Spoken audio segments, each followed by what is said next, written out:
मी Chavan Ramesh science नवीन शिकायला आलो. जी ठाणे जिल्ह्याची कल्पना अपडेट आहे 900 जागेची. ही 900 जागा तर भरण्यासाठी नवीन काहीतरी क्लास पोलीस स्टेशनची ॲड झालेली आहे, ती पण माहिती मिळालेली आहे. आणि दुसरी एक माहिती अशी की आपला जो नाशिकचा अर्धकुंभमेळा भरत असतो, त्या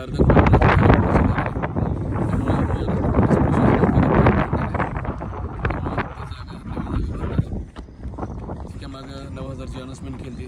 त्या जागेमध्ये आणखीन काही 4-5 हजाराची ॲड निघून जवळपास जास्तीत जास्त 12,000च्या पुढून एक मोठी खोली भरती निघाली आहे. येणाऱ्या सप्टेंबर महिन्यापासून खोली भरतीची सुरुवात झालेली असेल, जसे की घरी सुशिक्षण झालं. त्यामुळं आपल्या भागातील जे युवक युवती आहेत त्यांना काही मार्ग सापडत नसेल, त्यांनी निश्चित या मार्गाकडे यावं आणि आपलं जे काही भविष्य आहे ते